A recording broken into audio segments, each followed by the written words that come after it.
It is a belief in the extraordinary ability of each person to touch with goodness and compassion the lives of others. Just 5 minutes ago, an alarming report surfaced from inside palace walls. King Charles collapsed shortly after a private meeting with palace doctors, a meeting that was never listed on any public schedule. There were no cameras, no advance notice, and no immediate statement to explain what went wrong. The silence that followed has only deepened concern. According to sources familiar with palace protocol, this was not a routine consultation. The meeting was described as closed, urgent, and tightly restricted. Only a small medical team was present. No aides, no press officers. And when the meeting ended, it did not end normally. Instead, emergency procedures were quietly activated, and movement inside the palace shifted abruptly. What makes this moment especially unsettling is the timing. King Charles had appeared composed in recent days, maintaining public duties with visible determination. There was no outward indication of distress. That contrast between public steadiness and private urgency is what now raises difficult questions. Collapses at this level are never treated lightly. They trigger immediate medical assessment, risk evaluation, and contingency planning. And yet the palace has offered no clarification, no denial, no reassurance. In royal communication, such silence following a medical incident is rare, and deliberate sources stress that this is not about spectacle. It is about uncertainty. When a monarch meets privately with doctors and collapses shortly after, the concern is not what happened in public, but what may have been discussed behind closed doors. As Britain waits for clarity, one truth is impossible to ignore. Something serious has occurred, and the palace is choosing its next words with extreme care. The report that emerged minutes ago did not describe a public incident. There was no crowd, no camera, no visible disruption. What made it unsettling was precisely that it happened out of sight. Immediately after a private meeting with palace doctors, a meeting that had not appeared on any official schedule. In royal operations, unscheduled medical consultations are treated with exceptional sensitivity because they usually occur only when timing cannot wait. According to those familiar with palace procedures, the meeting took place in a restricted setting, attended by a small medical team whose presence alone signals seriousness. These are not doctors called in for routine review. They are consulted when assessment must be immediate and confidential. That context alone reframes what followed. The reported collapse did not trigger public alarms, but it did activate internal protocols. Movement inside the palace shifted. Access narrowed. Communication slowed. These are not visible actions, but they are unmistakable signs of escalation within royal systems. When something disrupts the king's physical stability, even briefly, contingency planning begins automatically. What is particularly notable is the absence of any immediate clarification. In less serious situations, the palace often moves quickly to reassure. A short statement, a controlled update, something to prevent speculation. This time there was nothing. Silence followed the report, and in royal communication, silence at this moment is rarely accidental. Sources stress that the term collapsed does not necessarily imply prolonged unconsciousness or lasting harm. In medical language, it can encompass a range of events: sudden weakness, loss of balance, or an episode requiring urgent attention. What matters is not the label, but the response. And the response, by all accounts, was immediate and contained. King Charles has continued to fulfill public duties with determination in recent weeks, which makes the timing of this incident more difficult to interpret. There had been no visible sign of distress, no canceled engagements, no language suggesting concern. That contrast between public composure and private urgency is what now draws attention. Private meetings with palace doctors are not uncommon, but their scheduling is usually managed carefully to avoid exactly this kind of uncertainty. When a meeting is kept entirely off record, it often indicates that the subject matter is still being assessed, or that conclusions have not yet been reached. In such cases, discretion protects both accuracy and stability. The collapse reportedly occurred shortly after the meeting concluded. That sequence matters. It suggests that whatever was discussed may have carried physical or emotional weight. Medical consultations can be demanding, especially when they involve evaluation rather than routine review. Stress responses are not uncommon, particularly in high-pressure roles where responsibility never pauses. Those close to the king emphasize that he has long approached health matters with discipline rather than drama. He does not seek attention for discomfort, and he does not cancel obligations lightly. That reputation makes this moment more striking. When someone known for endurance experiences an interruption of this kind, it signals that something exceeded manageable limits. Inside the palace, such incidents prompt layered response. First comes assessment, determining immediate risk. Then comes containment, controlling information flow to prevent distortion. Only after stability is confirmed does communication resume. This sequence protects the institution, but it also creates gaps that speculation quickly fills. It is also important to understand how rare it is for a monarch's physical condition to become a point of real-time uncertainty. Systems exist precisely to prevent disruption. For a collapse to be reported at all suggests that the event could not be entirely concealed. Even within those systems, medical experts not connected to the palace caution against drawing conclusions without information. Episodes can be brief and fully resolved. Stress, dehydration, or exhaustion can produce dramatic moments without lasting consequence. At the same time, they note that any collapse in an individual of advanced age is treated with caution until fully evaluated. The palace's silence, therefore, serves two purposes. It prevents premature reassurance that could later prove inaccurate, and it avoids alarm before facts are confirmed. This is a narrow path to walk, especially in an environment where public confidence is closely tied to continuity. What remains unclear is whether the meeting itself was planned in response to existing concerns, or whether it was convened because something had already changed. That distinction matters. A reactive meeting suggests an emerging issue. A precautionary meeting suggests monitoring. Without confirmation, both possibilities remain open. Observers also note the absence of surrounding activity. No senior aides were seen arriving or departing in visible haste. No additional security movement was reported publicly. This may suggest that the incident was managed quickly and privately, without triggering wider disruption. But it does not eliminate seriousness. It simply indicates control. Historically, the palace has acknowledged health matters only when necessary, and usually after stabilization. That pattern appears to be holding. The lack of immediate statements suggests that assessment is still underway, or that the palace is waiting for clarity before speaking. Public reaction has therefore settled into a familiar tension, concern without confirmation. People are not panicking. They are waiting to understand whether this was an isolated episode or part of something larger. Waiting to see whether scheduled appearances proceed unchanged. That waiting period is often where perception forms. How long silence lasts. What is said first. What is not said at all. These details shape understanding more than medical specifics ever could. For now, what can be said with confidence is limited. A private medical meeting took place. A collapse was reported shortly after. Internal protocols were activated, and the palace has chosen restraint over response. This does not mean crisis. It means caution. And in royal life, caution is deployed only when the stakes are high enough to demand it. As Britain and the world wait for clarity, attention will remain fixed not on rumor, but on pattern. Whether engagements continue, whether language shifts, whether silence holds. Because in moments like this, it is not the incident itself that defines the story. It is how the institution responds to it. And that response has only just begun. As hours pass without clarification. The focus shifted from the incident itself to the machinery surrounding it. In royal life, events rarely speak alone. They are interpreted through response, timing, movement, and silence. And in this case, silence became the loudest signal of all. Palace insiders describe a familiar, but tightly controlled pattern following the reported collapse. Information was restricted to essential channels only. Routine briefings were paused.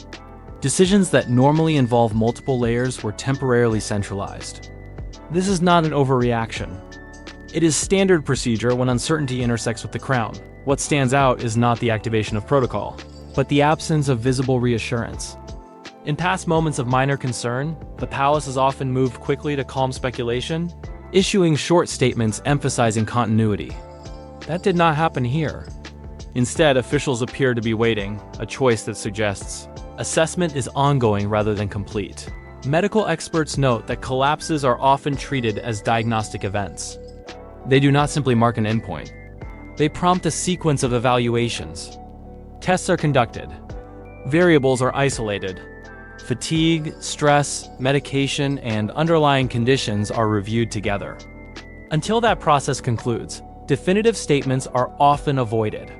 This approach aligns with what has been observed so far. There has been no attempt to frame the incident as trivial.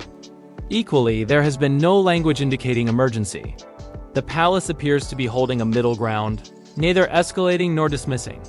Attention has therefore turned to what happens next. Scheduled appearances are being watched closely. Even minor adjustments carry meaning in this context. A delayed arrival, a shortened engagement, or a quiet substitution by another senior royal. These signals, subtle as they are, often reveal more than official language. So far, there has been no confirmation of cancellations. That absence suggests that, at least operationally, continuity is being preserved. However, preservation does not necessarily mean resolution. It often means flexibility, readiness to adapt if conditions change. Another layer to consider is the private nature of the medical meeting itself. Such meetings are usually planned well in advance and included discreetly within schedules.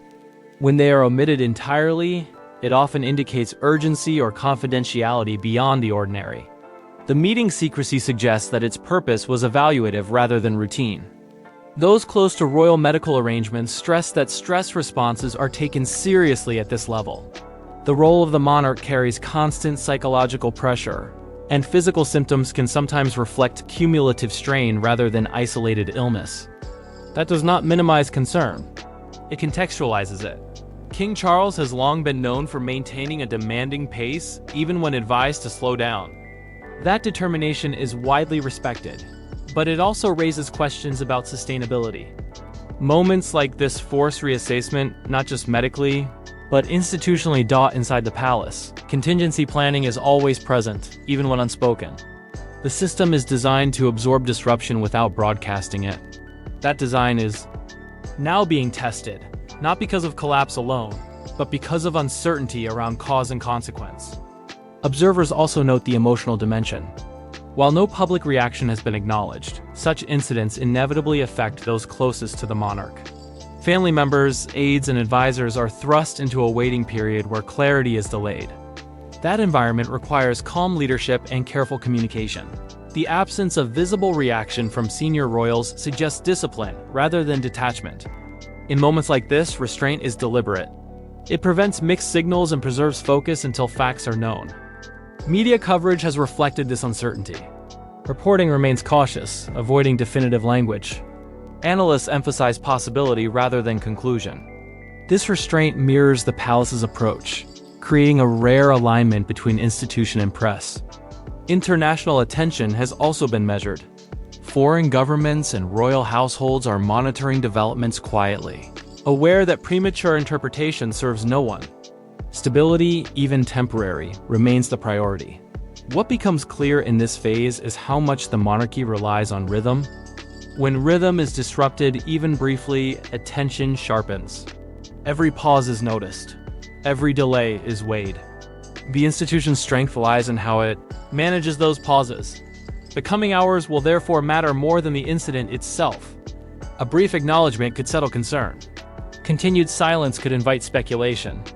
Either choice carries risk, and that risk is being calculated carefully. For now, the palace appears to be prioritizing accuracy over speed. That choice suggests seriousness, but not necessarily severity. It reflects an understanding that once words are released, they cannot be retrieved. This waiting period also reshapes public perception. Rather than panic, there is vigilance. Rather than outrage, there is attentiveness. People are watching not for drama, but for reassurance grounded in truth. Historically, moments like this often resolve quietly. A short statement follows. Continuity is reaffirmed. Life resumes. But history also teaches that silence is never accidental. It serves a purpose until it no longer does. As the story continues to unfold, one thing remains consistent. The incident has shifted focus from appearance to assessment. from public image to private evaluation. That shift alone confirms that what occurred was taken seriously. Whether this proves to be an isolated episode or part of a broader reassessment remains to be seen. What matters now is not speculation but pattern. How the palace moves, how language evolves, how quickly normal rhythm returns until those patterns emerge. The story remains open, defined not by collapse alone but by the careful, deliberate response that follows it. As the waiting continued, the meaning of the reported collapse began to evolve. Not because new facts emerged, but because the absence of facts forced attention toward context. In royal life, context often tells the truest story. How an institution behaves under uncertainty reveals far more than what it says once certainty returns. Within the palace, the hours following the incident were described as controlled but tense, not frantic. Not chaotic. Tense. That distinction matters. Frantic responses suggest loss of control. Tension suggests vigilance, awareness that something requires close attention even if it does not yet demand alarm. Medical oversight during this phase reportedly intensified. Monitoring became more frequent. Variables that might normally be reviewed over days were assessed within hours. This is standard practice when an episode interrupts physical stability, particularly in roles where endurance is essential to continuity. The goal is not only to understand what happened, but to prevent recurrence. What complicates interpretation is King Charles' long-standing approach to duty. He has often pushed through discomfort, valuing consistency and responsibility above rest. That pattern, while admired, can mask cumulative strain. Medical professionals note that when such strain surfaces suddenly, it is rarely isolated. It reflects a threshold reached, rather than a moment created. This possibility has not been confirmed, but it has quietly informed internal thinking. Discussions reportedly shifted from the incident itself to broader sustainability. How pace is managed, how recovery is protected, how signals of strain are identified earlier. These conversations are not reactive. They are preventative. Public silence during this period served another function. It allowed the palace to avoid framing the incident before assessment concluded. Once framed, narratives are difficult to adjust. By waiting, officials preserved flexibility, the ability to speak accurately rather than urgently. That choice also reduced the risk of escalation. Immediate reassurance can backfire if later developments contradict it. Equally, premature concern can create anxiety disproportionate to reality. Holding space between those extremes is difficult, but it is often the safest course. Attention therefore turned to indirect indicators. Would scheduled meetings proceed? Would language shift subtly? Would visibility change? These signals are rarely accidental. They are calibrated responses to evolving understanding. So far, indications suggest caution without retreat. That balance implies that while the incident was taken seriously, it has not yet forced structural disruption. Continuity remains the default position, adjusted only as necessary. Another layer of complexity lies in the king's age and role. Medical events are interpreted differently when responsibility is continuous and visibility is symbolic, even brief. Interruptions are contextualized within long-term considerations. This does not mean incapacity. It means assessment carries broader implications. Those close to the monarch emphasize his determination to remain engaged. However, determination is not always the deciding factor in medical guidance. Sustainability often overrides will. This tension between commitment and caution is being navigated quietly within the institution. Contingency planning is not a sign of expectation but of preparedness. Plans exist regardless of immediate outlook. Their presence should not be interpreted as prediction. They are a constant, refined as circumstances change. What is notable in this moment is the absence of visible urgency among senior figures. There have been no sudden schedule overhauls or public substitutions announced. This suggests that whatever assessments are underway, they have not yet indicated immediate disruption. Media interpretation has adjusted accordingly. Initial shock has softened into careful observation. Analysts emphasize the difference between collapse as event and collapse as diagnosis. The former is immediate. The latter requires time. Medical specialists reiterate that collapses can occur for benign reasons, especially under stress. Dehydration exhaustion, and transient physiological responses can produce dramatic moments without lasting consequence. At the same time, such events are never dismissed without thorough review. This duality explains the current posture. Seriousness without panic. Attention without alarm. Silence without secrecy. International response has mirrored this tone. Allies and royal counterparts are monitoring developments discreetly. Diplomatic continuity remains unaffected. That stability suggests confidence that systems are functioning as intended. Inside the palace, communication remains disciplined. Staff are reportedly instructed to avoid speculation, even privately. This is not suppression, it is coherence. Mixed narratives undermine confidence, particularly when facts are still forming. As time passes, the incident is being absorbed into a broader assessment of health management rather than isolated as a singular crisis. That reframing reduces its volatility. It becomes part of ongoing care rather than a disruptive anomaly. Public perception is following a similar path. Concern remains, but it is tempered by patience. The audience appears willing to wait for clarity rather than demand immediacy. That patience reflects trust built over time through consistency rather than disclosure. This trust places responsibility back on the palace. When words do come, they will carry weight. Overstatement would erode confidence. Understatement would invite doubt. Precision will be essential. Historically, moments like this often resolve with a brief acknowledgement that satisfies concern without detailing process. Continuity is reaffirmed. Adjustments, if any, are implemented quietly. Life proceeds with subtle recalibration. Whether this incident follows that pattern remains to be seen. What can be said now is that the response has been measured, deliberate, and aligned with established protocol. That alignment suggests control rather than crisis. The next phase will be defined not by what happened, but by what changes, if anything, follow. Changes in pacing, changes in visibility, changes in emphasis. These shifts, even minor, will indicate how the incident has been interpreted internally. Until then, the story remains in suspension. Not unresolved, but unspoken. Waiting for the point when assessment becomes conclusion.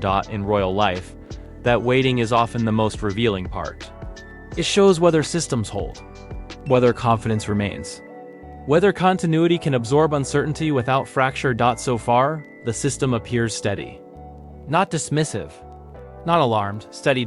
And that steadiness, in moments like this, is itself a signal, one that suggests seriousness is being addressed with care, not haste. As news of King Charles's collapse reverberated quietly through the palace corridors, the focus shifted from immediate medical stabilization to long-term implications for the monarchy and the family.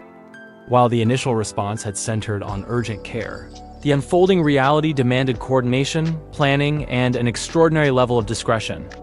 Every decision, from who was informed to how engagements were managed, had to balance transparency with confidentiality, a challenge that has defined crises within royal households for decades.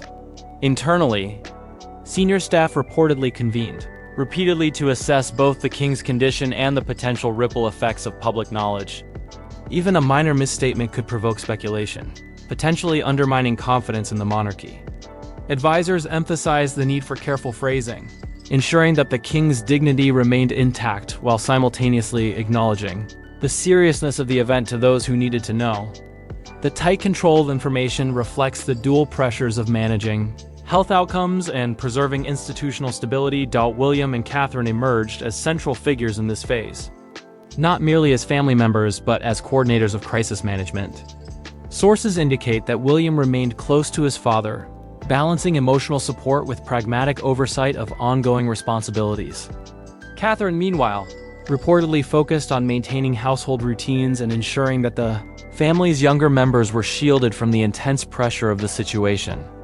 Their combined presence provided both emotional reassurance and logistical coordination, illustrating how personal care and leadership intertwine within royal structures. Medical teams, acting behind closed doors, maintained constant monitoring. Reports suggest that King Charles underwent additional assessments, with specialists evaluating not only immediate concerns but also potential underlying conditions that could affect his future duties. This dual approach, immediate stabilization combined with proactive evaluation, reflects a meticulous, almost surgical, approach to crisis management. In such circumstances, even minor interventions are carefully timed, and every decision carries weight far beyond its immediate medical impact. Palace routines adjusted accordingly.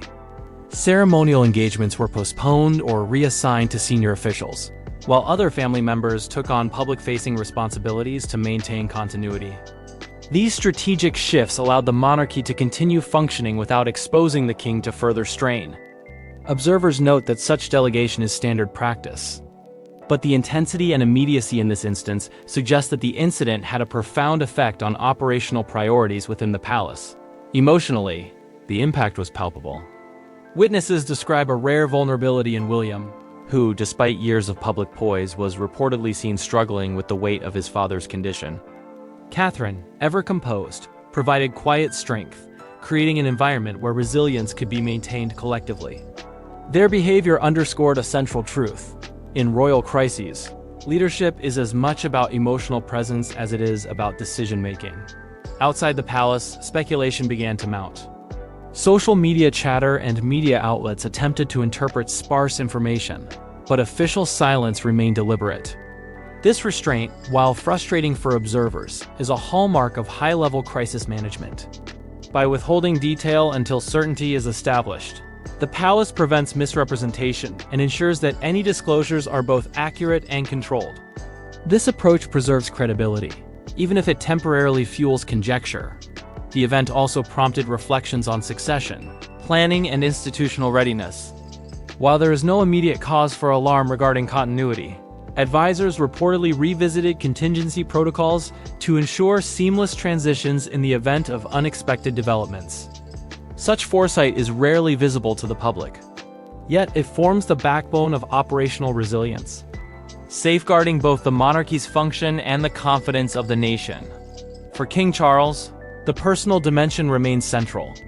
Recovery, emotional support, and maintaining a sense of purpose are as critical as medical intervention. Sources indicate that staff and family alike are attuned to balancing privacy with necessary oversight, creating conditions where the king can recover while remaining engaged in his role to the extent feasible. This equilibrium between activity and rest, visibility and discretion, is delicate but essential. As days pass, the immediate crisis gives way to reflection. The incident, while serious, has revealed the depth of preparedness within the palace. It has also highlighted the human vulnerability of figures often perceived as unshakable. Observers are reminded that monarchy, while symbolic, is enacted by individuals subject to the same uncertainties, fears, and physical limitations as anyone else. The nurse and medical team's earlier interventions, now viewed in context, appear prescient. Their rapid response prevented escalation, allowing the family to stabilize emotionally and operationally. Every adjustment, from rescheduled appearances to delegated responsibilities, was part of a carefully orchestrated effort to maintain both health and institution. The public may never witness these actions directly, but their impact is profound. Ultimately, the story of King Charles's collapse is less about the moment itself and more about how it was managed. The coordination between family, medical personnel, and palace staff demonstrates a sophisticated approach to crisis, one that balances care, discretion, and continuity. For audiences, it serves as a rare glimpse into the intersection of vulnerability, leadership, and the often unseen mechanisms that sustain monarchy during moments of profound challenge. In this moment of tension and relief, the royal family exemplifies endurance, strategy, and resilience. Silence, control, and measured presence have allowed the immediate danger to pass while reinforcing structures that ensure the monarchy continues to function effectively. The incident will be remembered not merely for the collapse, but for the depth of management, care, and human fortitude that followed it, a quiet testament to how tradition and responsibility intertwine under pressure.